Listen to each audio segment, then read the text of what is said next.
My name is Mauricio Ortiz, and this is my capstone project for Valar EMBA Strategic Leadership. Chile's kelp industry is in an interesting position. It has an oversupply of an excellent product, and at the same time, not enough market to sustain it. That's why I've been commissioned to research a new market for this traditional food staple, a nutritious food product that has been consumed in Chile for hundreds of years. Chilean kelp is mainly harvested throughout the Chilean rocky coast, all the way from the warm north to the icy waters of Patagonia. In some areas, small sea farmers cultivate the product as well as to be distributed locally and to be exported to countries like China, the biggest buyer, Taiwan, Korea, and parts of Europe. Many harvesters along the coastal areas are part of local traditional communities who have been working with kelp and other seafood for generations. Why Canadian market? There is a big one reason. Is the free trade agreement that Chile and Canada currently enjoy. This allows for the tax-free export of seaweed products. Although we are seeing an environment of volatility in terms of tariffs, particularly coming from policies from the United States, we don't believe that Canada and Chile relations will be affected by these policies in the short term. But that is a discussion outside the scope of this analysis. What is the business model of this resource?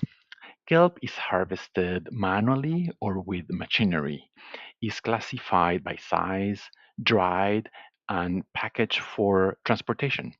As well, it can be prepared as powder to be used commercially as biofoods or as an ingredient for certain food supplements and other agricultural applications. Even with all these uses, there is a need for new markets as well as we consider the cooperative parameters, we understand that Chile is looking for a growing market, friendly to new foods, and with a developed distribution channel. This market is the Canadian market, which is expected to grow significantly in the next 5 years to $46.8 million. This growth represents an opportunity for kelp producers like Chile. At the same time, it's a challenge since other nations are in a similar situation, looking for markets to buy their products. So, what Chile can do to effectively succeed in exporting seaweed? In terms of political landscape, the cooperative needs to pay attention to changes in government policies. Certain local communities and governments are more prone to support small harvesters and farmers, but this scenario can rapidly change with another local government elected. Looking into economic factors, on the other hand, we need to review levels of economic growth, inflation, interest rates, and currency exchanges, since these changes directly affect the price of the product and the earnings of the harvesting and sea farming communities. As well, we need to monitor the small but growing Canadian kelp industries in Nova Scotia and British Columbia, which are local competitors. In terms of social factors, we have cultural trends as well. One day, consuming sustainable seaweed like kelp is fashionable, and the next day is out of trend. The cooperative needs to follow these trends and be prepared for changes. As well, the cooperative needs to partner with local marketing consultants to successfully educate this new market. Additionally, the organization needs to work with local indigenous and traditional communities. They are an important group that can be an ally, particularly in the areas of sustainability. When looking at technological elements on the other side, Chilean kelp cooperative needs to embrace new technologies with efforts in research and development to ensure a healthy and a good quality kelp product growth to be free of contaminant if is possible. As well, there's an increasing need to manage climate change and forecast sea temperatures and other weather factors. Logistics as well is important. Pricing to move the product from Chile to Canada needs to be managed with well established contracts with international shippers and other players.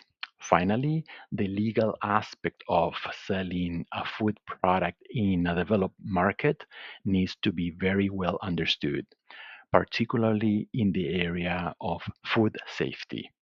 Canadian regulators regarding food are strict, including labeling classifications in both English and French. Permits need to be obtained federally and in every province. It's important, as with any product sold in Canada, that all provincial regulations are followed. There are important points that Chilean kelp cooperative must pay close attention to. Avoid concentration risk. Right now, most of the product is sent to a few countries in Asia. This needs to change, and soon, since those countries are growing their seaweed production with new farming technologies and techniques, even to expand its market capacity. Chile needs to look beyond Asia, and Canada is a favorable market for foods like kelp.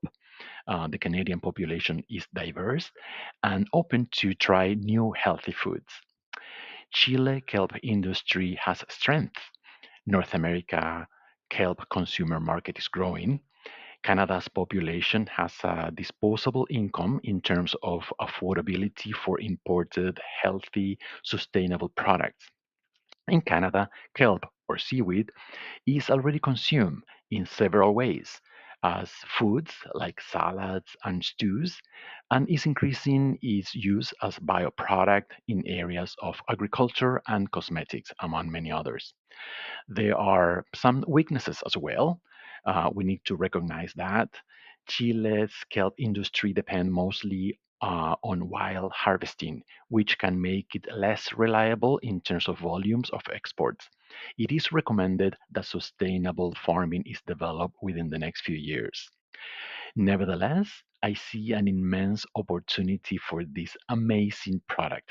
It's sustainable, aligns with goals of low pollution practices, and Canada is ready for a good quality marine product. Finally, we understand that we encounter several threats: climate change, as mentioned, and rising ocean temperatures, the strict Canadian regulatory framework, and the increasing supply of Asian seaweed at competitive prices as well. Um, to move forward, my recommendation is to concentrate on a 6 point plan.